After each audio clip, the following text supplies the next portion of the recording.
Eu te convido a, sentado mesmo, abrir a sua Bíblia em Neemias, capítulo de número 2. Hoje é o culto da vitória. E o Senhor tem uma palavra de vitória para mim e para a sua vida neste lugar.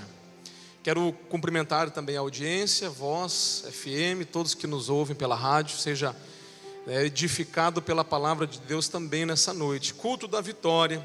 O Senhor tem uma palavra de vitória, de ânimo, de estratégia. Tem uma palavra que vai nos orientar em algumas situações daquilo que estamos vivendo. Ainda hoje conversava com um irmão sobre provas dessa vida, as dificuldades, as lutas. E essa palavra, ela vem de encontro às nossas vidas, Tiago. Ela vem nos ensinando. Ela vem nos mostrando que realmente o Senhor é fiel. E que por mais que a circunstância ela se apresente caótica, aonde tudo está aparentemente destruído e sem esperança, aonde parece não haver mais solução, a palavra de Deus ela nos mostra que ainda assim há esperança para aquele que vive e crê no Senhor. Amém? Neemias capítulo de número 2, versículo 17 e 18. Diz assim a palavra: Então lhes disse: Bem vede vós a miséria em que estamos, que Jerusalém está assolada e que as suas portas têm sido queimadas. Vinde, pois, e reedifiquemos o muro de Jerusalém, e não estejamos mais em opróbrio, ou em vergonha, ou em miséria. Então lhes declarei como a mão do meu Deus me fora favorável, como também as palavras do rei que ele me tinha dito.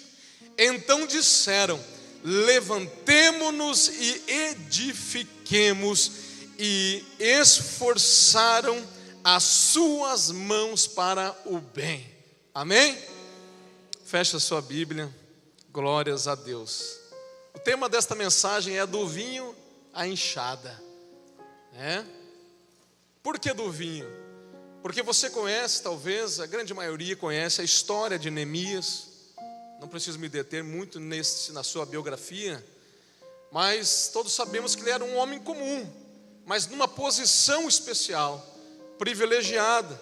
Ele era copeiro do rei Artaxerxes, rei da Pérsia, o reino que estava agora no domínio, Jerusalém havia sido levado, o povo de Judá havia sido levado cativo pela Babilônia, mas agora não mais a Babilônia estava sobre aquele império, e sim agora a Pérsia.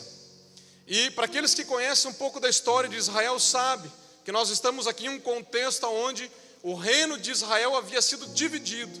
O Reino Unido, que havia sido construído e edificado através de Saul, através de Davi e Salomão, ele foi rasgado pelo Senhor, ele foi dividido. Reino do norte Israel, reino do sul Judá.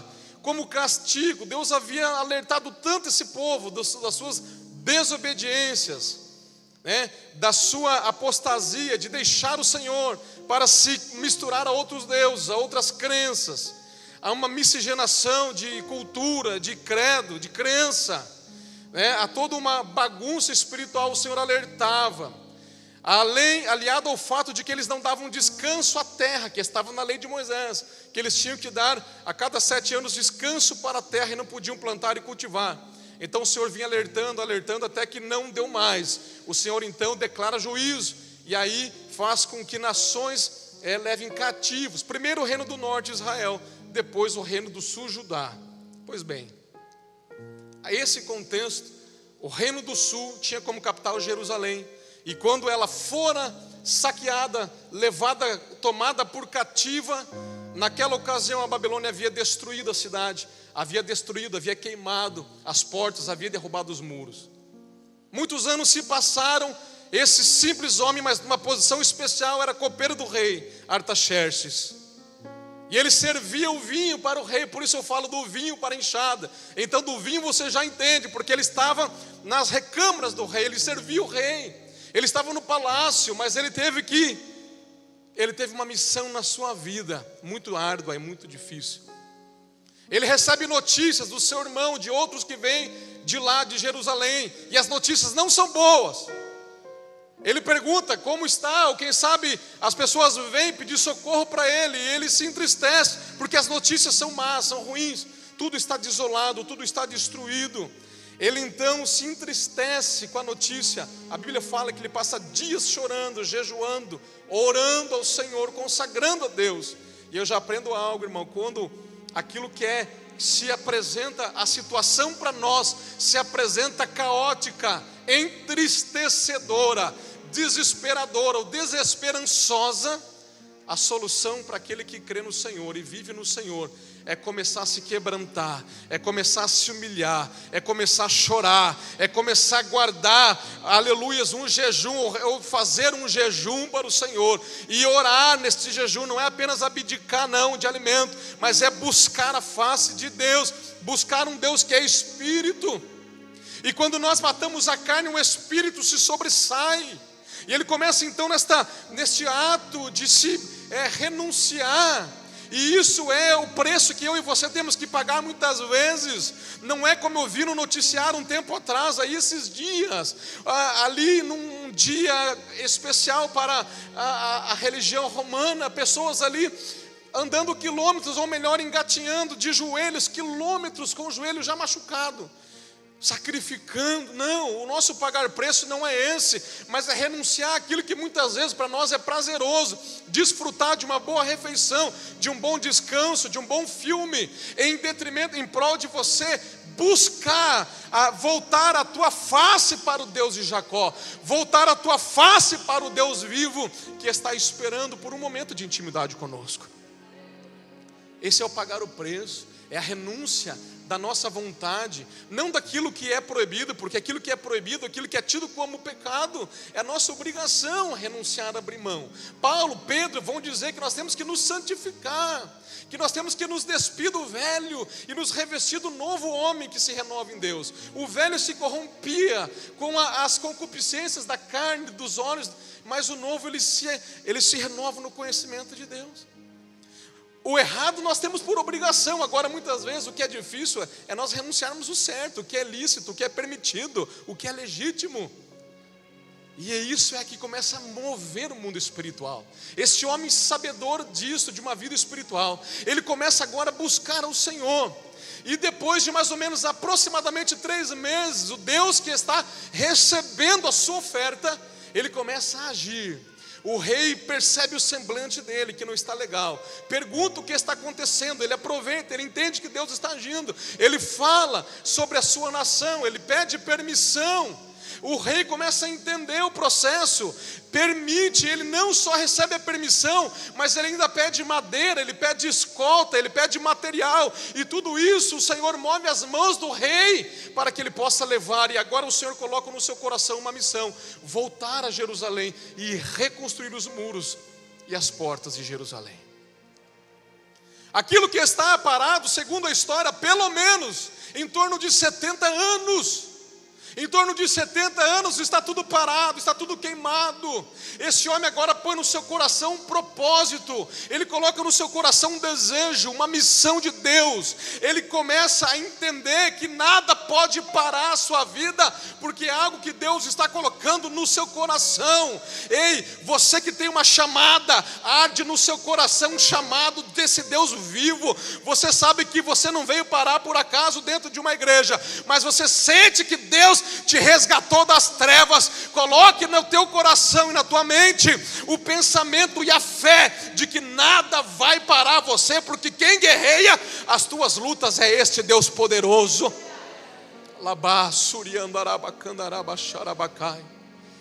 Grande oposição ele vai enfrentar. Se você ler o texto, o livro de Neemias, você vai perceber grande oposição, grande enfrentamento, perseguição, calúnia.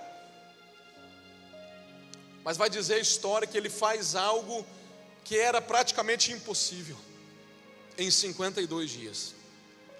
Em 52 dias, aquilo que estava há décadas parado, estacionado, em ruínas, em 52 dias, em um tempo recorde, ele consegue levantar aquilo que estava derrubado.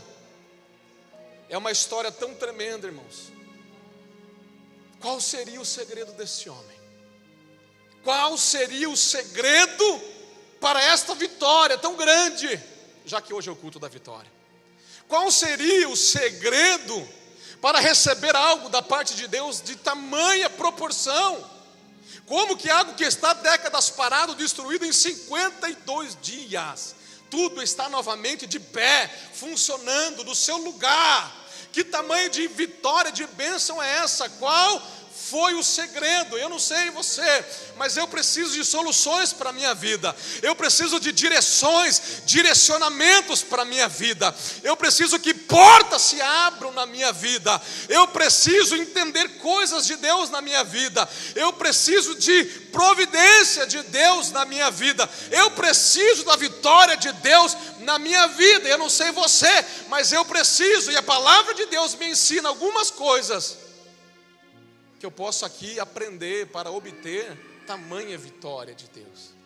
Quem está entendendo isso diz amém. Primeira coisa que eu entendo aqui, aprendo, irmãos. Neemias possuía um propósito motivador na sua vida e ninguém podia arrancar isso dele. Um propósito motivador. Ele tinha um propósito. O propósito, sabe o que é? Propósito é um objetivo. Propósito é uma decisão, é uma escolha. Por exemplo, alguém aqui ainda não dirige, vai passar pelo processo de tirar a carteira, vai ter que fazer aula, é difícil, aula teórica, aula prática. Então quem nunca teve contato com o carro vai precisar suar a camisa, vai levar buzinada, vai levar fechada, vai ouvir xingamento, palavrão, vai ouvir tanta coisa aí fora. Mas se essa pessoa não colocar um propósito de aprender a dirigir e de tirar esta bendita desta carteira, ela vai parar no meio do caminho diante das dificuldades. Eu tenho uma tia minha que é abastada financeiramente, eles devem ter pelo menos uns 3 carros na garagem, e ela parou no meio do caminho, teve medo, traumatizou com algumas situações e não dirige. Tem que estar levando, as pessoas têm que levar os filhos, mas tem que levar e buscar com 3 carros na garagem.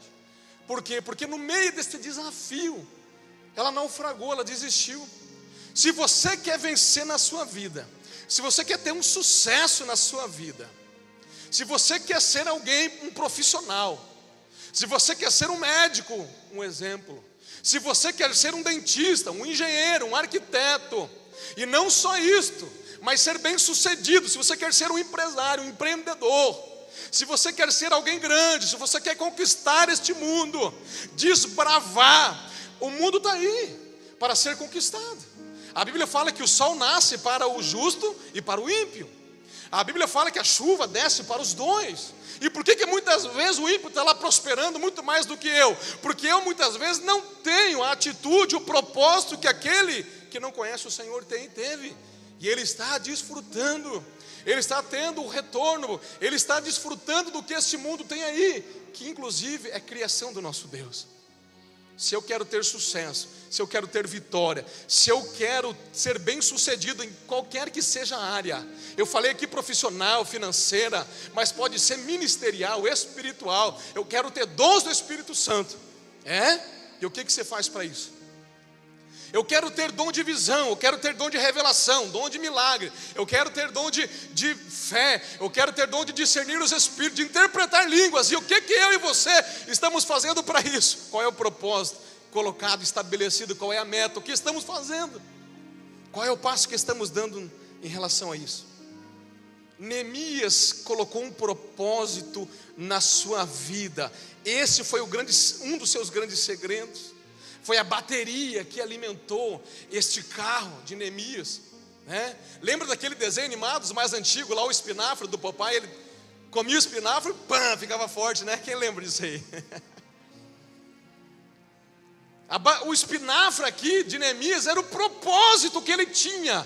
Deus colocou no seu coração. Ele precisou abrir mão, irmãos, do luxo, da regalia, de viver no palácio, de viver no bem bom, de estar lá, digamos, no ar-condicionado, trazendo para hoje, estar lá cheio de mordomia, trabalhando pouco, ganhando muito, cheio de privilégios, cheio de honrarias. Ele abriu mão, por quê? Porque um propósito de Deus veio no seu coração, e ele colocou esse propósito acima de tudo, e ele era motivado por esse propósito. Eu vou lá reedificar e restaurar os muros e as portas da cidade de Deus. Ele estava resolvido, ele estava resolvido. E na verdade, se você ler a história e meditar, você vai perceber que o propósito não se restringia a madeira, tijolo, pedra. Na verdade era apenas o início, era um caminho, era o começo do que ele queria.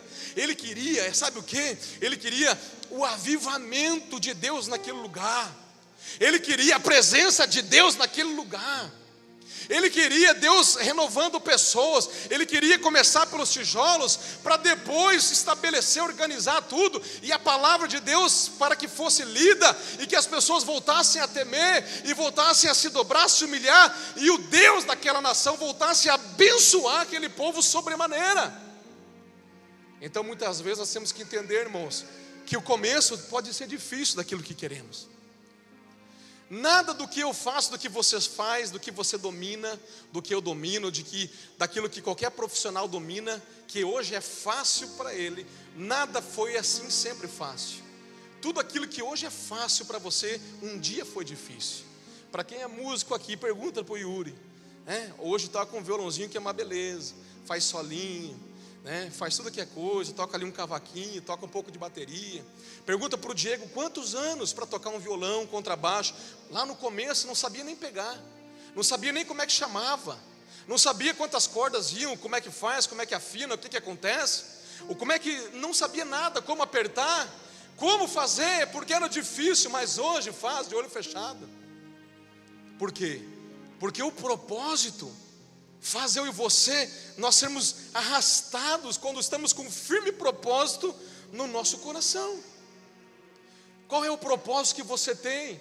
É ser bem sucedido no teu ministério? Então não perca de vista o teu ministério. Entenda, o Senhor não vai descer do seu trono de glória para pegar eu e você e chacoalhar nós, colocar na nossa cabeça que Ele tem esse chamado, esse ministério. Ele não vai começar a ditar para nós a palavra, não. Ele já deu, está em nós, o Espírito testifica. Se você entende, se você quer, se você deseja, se você almeja, então estabeleça diante de você um firme propósito.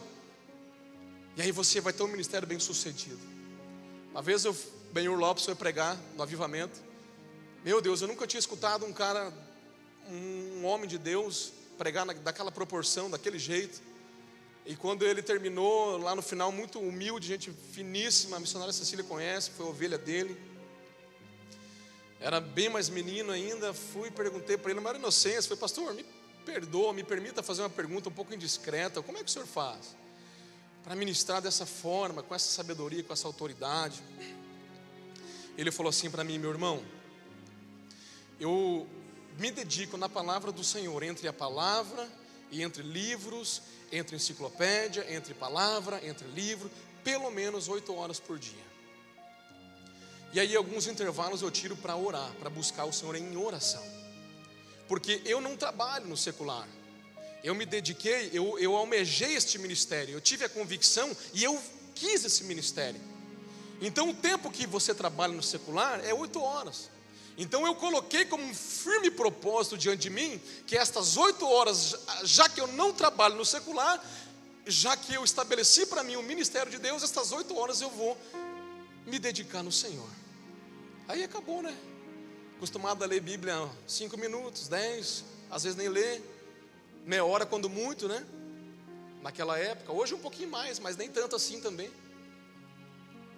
E aí, irmãos, você percebe, quando você vê uma vitória, quando você vê esta consequência de uma vitória, você percebe um firme propósito.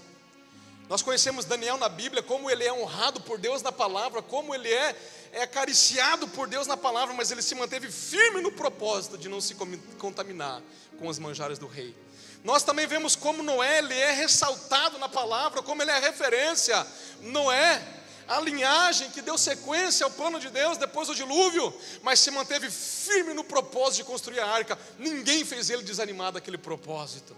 Foi chamado de louco, enfim, estava lá, né? José é tão acariciado por Deus na Escritura, se manteve firme no propósito de não adulterar com a mulher de Potifar. Aleluias. Josué, diante do povo, sucessor de Moisés, se mantém firme no propósito de servir ao Senhor. Eu e a minha casa.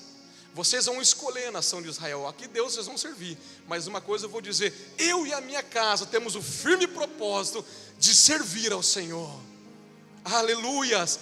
Entenda algo, irmãos. Quando nós descobrirmos que nós precisamos ter um propósito firme diante de nós, automaticamente isso vai impulsionar a nossa vida.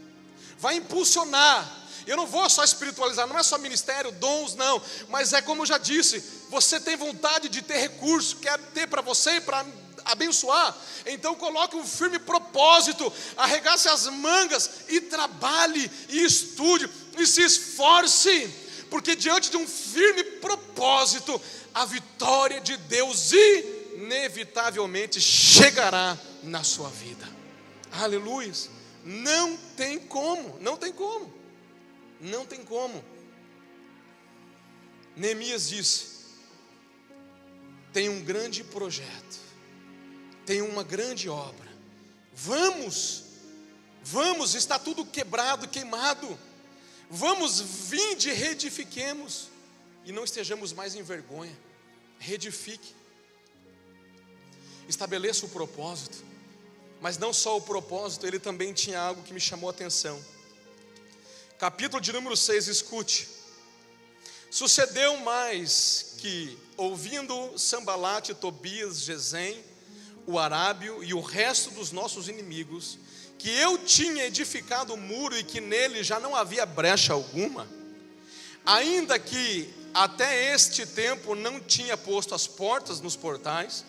Escute, Sambalate e Gesem enviaram a dizer: vem e congreguemo-nos juntamente nas aldeias no vale de Ono.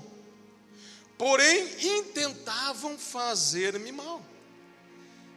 E enviei-lhes mensageiros a dizer: estou fazendo uma grande obra, de modo que não poderei descer. Por que cessaria esta obra enquanto eu a deixasse e fosse ter convosco? E da mesma maneira enviaram a mim 4 vezes, e da mesma maneira lhes respondi. Aleluias. O que eu aprendo aqui?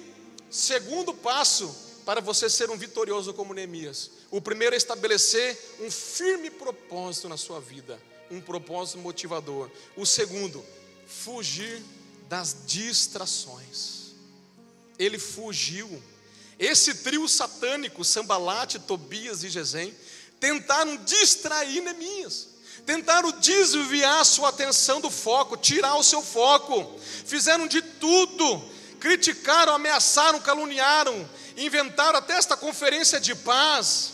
Neemias, porém, estava atento e focado no seu propósito, estava decidido de não se distrair por nada nem ninguém. Aleluias, o tempo de ficar parado já havia passado. Quando ele chegou em Jerusalém, 3 dias ele ficou parado, observando 3 dias. Mas quando ele começa aquela obra, não tem mais tempo para parar, não tem mais por que se distrair. Aleluias, glória a Deus. O momento é de avançar, é de trabalhar. E ele disse: estou fazendo uma grande obra e não posso parar. Ele podia ser sequestrado, ele já disse: estavam me intentando mal. Para começar, irmão, para entender isso aqui, esse lugar que eles, olha só, aquela história, né? A mentira, ela tem perna curta. Esse lugar que eles convidaram Neemias para ir, esse vale de Ono, ficava ali aproximadamente 32 quilômetros de Jerusalém, diz a história. Então aquilo era uma emboscada para prender Neemias, que era o líder. Sabiam que se parasse ele, parava o resto. Se parassem ele, parava o resto.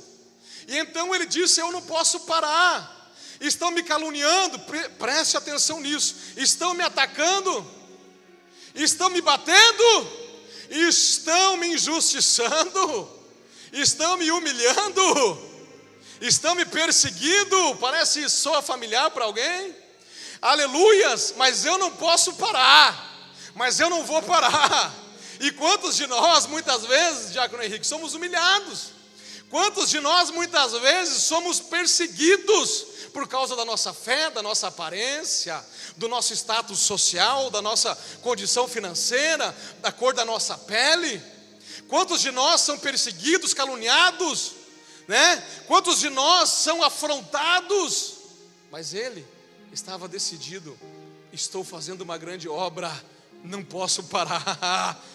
Se eu e você queremos ter vitória, queremos alcançar o nosso ponto de objetivo de chegada, se eu e você queremos ser vitoriosos, prósperos, alcançar nossa vitória, então não adianta eu e você, que somos crentes em Jesus, espirituais, ficarmos apenas também no jejum e na oração, não. Mas nós temos que andar, nós temos que fazer, nós temos que tomar a nossa iniciativa.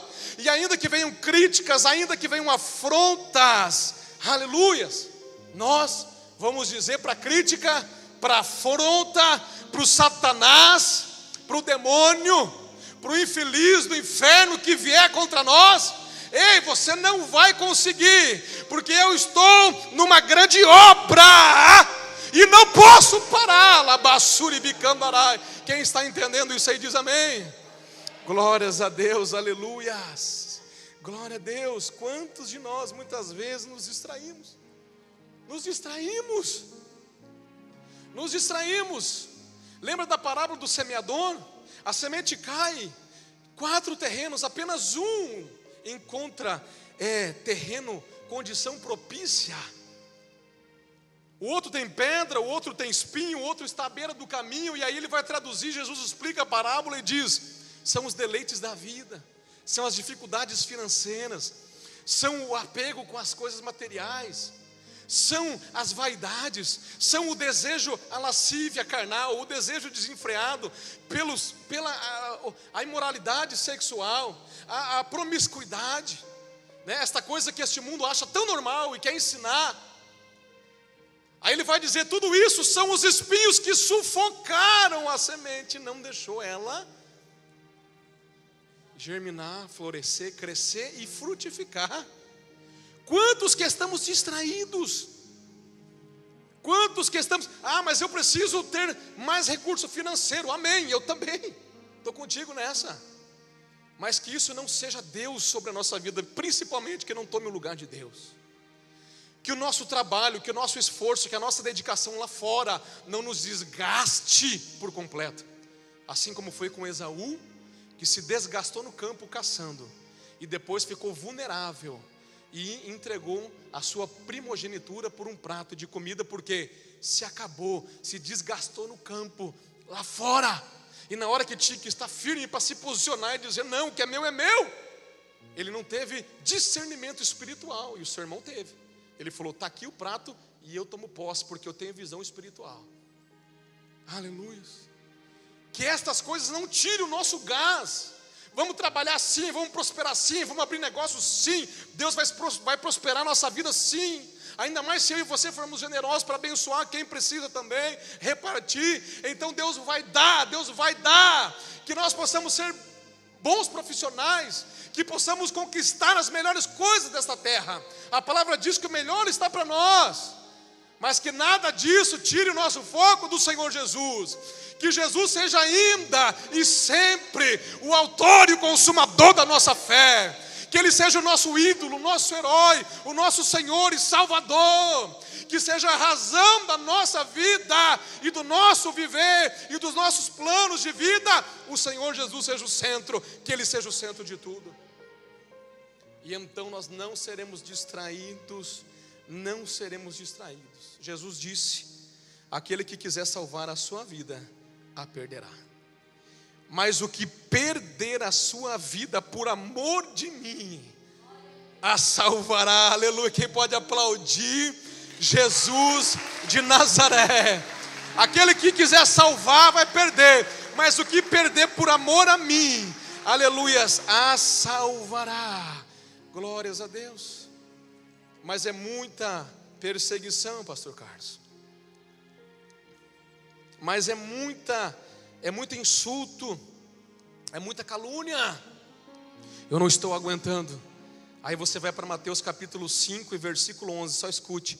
Bem-aventurados serão vocês quando, por minha causa, os insultarem, os perseguirem e levantarem todo tipo de calúnia contra vocês. Alegrem-se e regozijem-se, porque grande é a sua recompensa nos céus. Aleluia! É motivo de alegria. Eu preciso conhecer a palavra, você precisa conhecer. Nós erramos por falta de conhecimento. É motivo de alegria. Se alguém me persegue, te persegue pela tua fé, pela tua crença, pelo teu Jesus. Não é motivo de tristeza, depressão, não, de morte. É motivo de alegria. Alegrem-se, regozijem-se, porque grande será a recompensa nos céus. E isso é para aquele que ainda vai viver uma vida aqui, não vai conquistar, quem sabe, tudo que desejou, não vai ter todas as posses que quis, não vai ter todo o dinheiro que sonhou, não vai ter tudo aquilo que ele desejou, mas há uma promessa: bem-aventurados os pobres, porque lá serão ricos. Aleluia! Bem-aventurados os que choram, porque se alegrarão. Decandarabassuri andarai. As promessas são maiores. Aleluia! A recompensa é maior. E como eu vou reagir a essas injúrias, essas afrontas? Olha Jesus de novo, vai para Mateus 5,44. Eu, porém, vos digo: amai os vossos inimigos. Isso aqui é evangelho, irmão. Bendizei os que vos maldizem, aleluia. Fazei bem aos que vos odeiam, e orai pelos que vos maltratam e vos perseguem. E aí eu te pergunto, tem lógica isso aqui? Para o mundo não tem lógica. Porque a lógica do mundo é o quê? Ah, é? Tomou, levou. Tacou uma pedra, leva 10. Atirou no meu portão, descarrega o pente no teu. Ah, é? Juntou ali para me fechar, para me pegar. Aí vem uma gangue, vai parar no hospital. Ah, me humilhou. Ah, é? Então agora é pá, e tal, olho por olho, dente por dente. Aí Jesus vem no evangelho e fala: não, você que é meu seguidor, se você for o meu seguidor, você não vai fazer isso. Você não vai pegar em armas. As suas armas não são físicas e carnais, mas elas são espirituais e poderosas em Deus, Paulo vai falar, para destruir o quê? Fortalezas. Você não vai pegar em armas, você vai dobrar o teu joelho, e a tua boca santa e tão abençoada, que vem na igreja toda semana e toma santa ceia todo mês. Aí você vai pegar essa boquinha e vai dizer: eu abençoo aquele cidadão, eu abençoo aquela cidadã. Jesus me ajuda. Eu profetizo bênção e não maldição, bênção. Eu profetizo vida e não morte para aquela vizinha, para aquela tia, aquela madrasta. Aquele cunhado, aquela sogra. Se bem que a minha é uma benção. Aí você vai usar a tua boca e ele vai falar assim: e você vai orar, bendizer, você vai abençoar, aleluias, e você vai crer que eu vou salvar, porque você também era assim, podre, desgraçado, desprovido de graça. Você também era lixo, era miserável, era escória. Você também era imundícia. E um dia minha palavra chegou, o meu perdão chegou, o meu amor chegou. E agora entenda que esse mesmo Deus que sou eu, que te amei, te salvei, eu também amo aquele e vou salvar aquele também. E você vai abraçar ele, porque vocês vão para o mesmo lugar, que é o céu de glória. Vale um aplauso para Jesus? Oh, maravilha de Deus!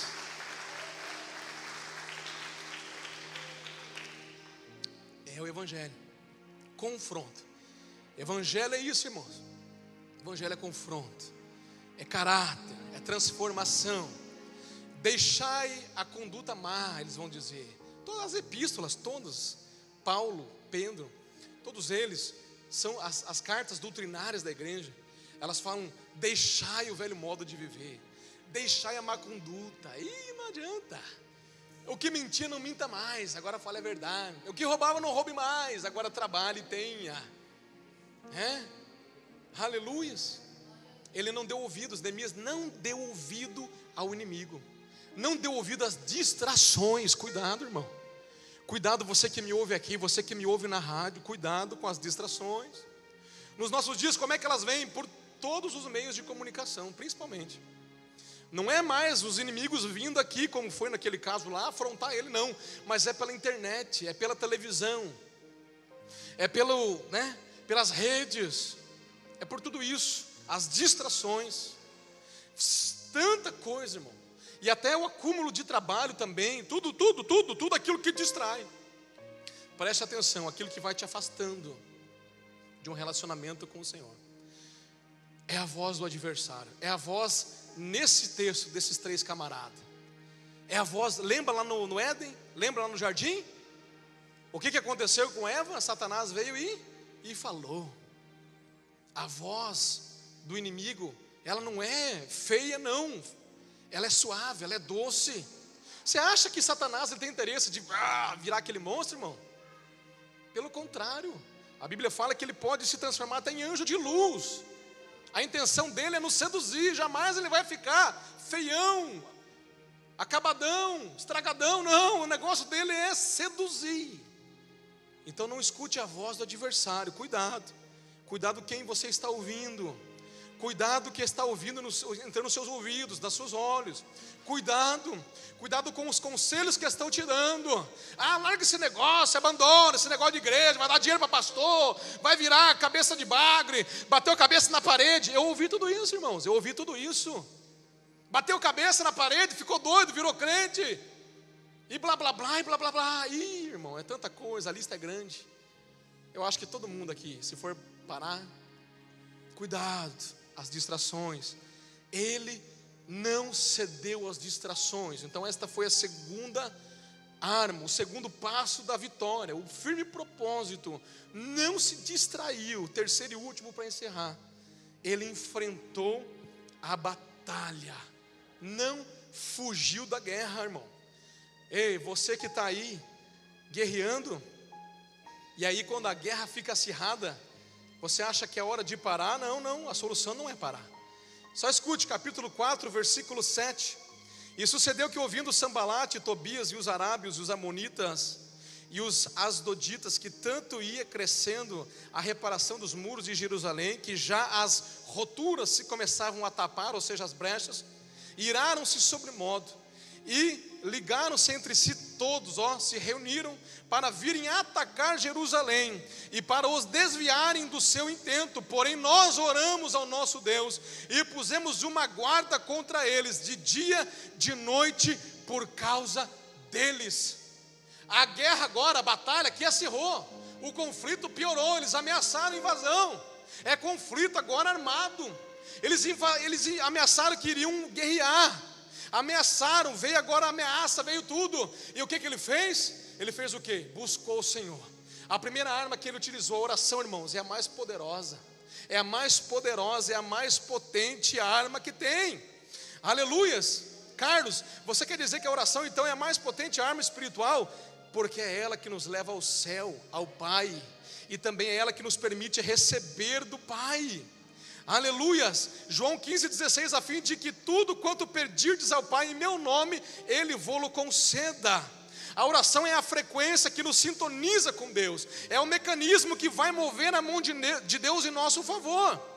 Não, mas aí já é a palavra de autoajuda. Não, é Bíblia. 1 Pedro 3,12, porque os olhos do Senhor estão sobre os justos e os seus ouvidos atentos às suas orações, mas o rosto do Senhor é contra os que fazem o mal.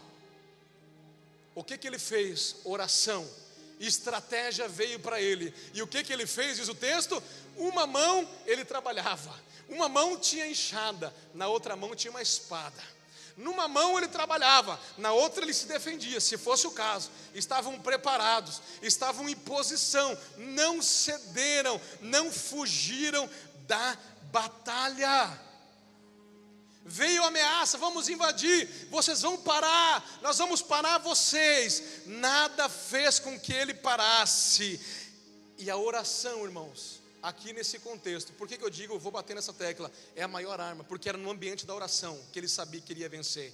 Era no ambiente da oração que ele sabia que a estratégia viria, que a vitória viria. Era no ambiente da oração que ele saberia o que fazer. Era no ambiente da oração que ele saberia que derrotaria os seus inimigos. É no ambiente da oração, irmãos, que eu e você vamos ter vitória para as nossas vidas. É no ambiente do nosso quarto fechado, é no ambiente da intimidade com o Senhor. Está difícil, está travada a guerra, a batalha, a luta, não é assim que a gente gosta de falar? Estou numa luta, estou passando uma luta, estou numa guerra, é ou não é assim que falamos? Mas e aí, você vai fugir? Por que fugiríamos de uma guerra vencida? Eu não sei se você sabe, mas essa guerra, irmão, já é vencida pelo Senhor. Ele é o general de guerra. Ele é aquele que nunca perdeu batalha. Nunca perderá. Eu e você vamos fugir de uma guerra ganha, aonde nós podemos depois tomar os despojos de guerra, aonde nós podemos tirar ali os frutos da vitória, aonde nós seremos recompensados. É isso que eu quero te dizer. No final desta guerra haverá recompensa para mim e para a tua vida.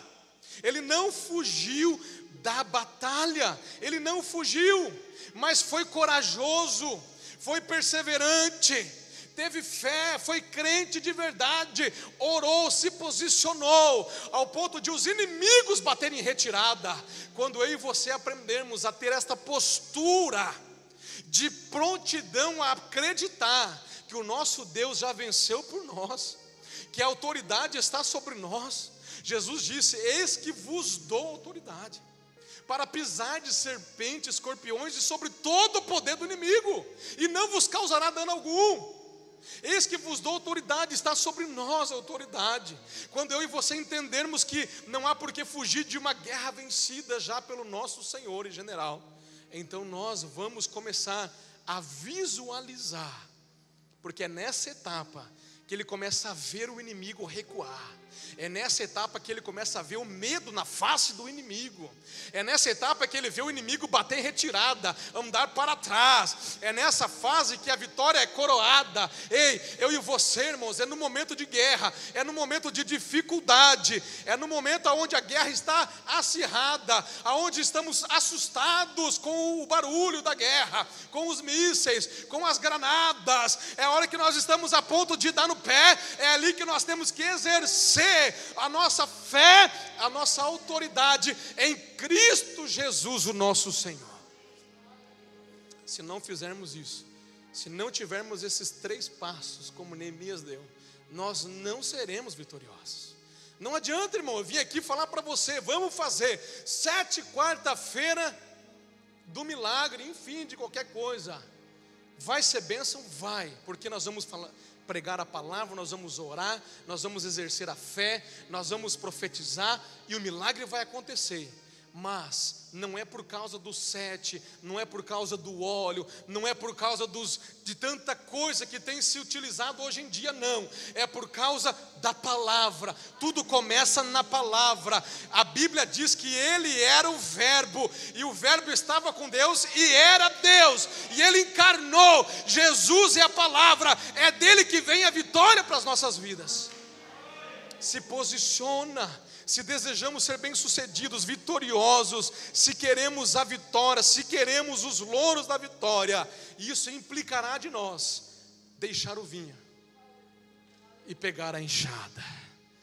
Do vinho a enxada vai exigir deixarmos A zona de conforto vai exigir sairmos da nossa zona de conforto, sairmos daquilo que já conhecemos, que já estamos habituados, confortáveis. Vai exigir de nós um posicionamento tal qual Neemias teve.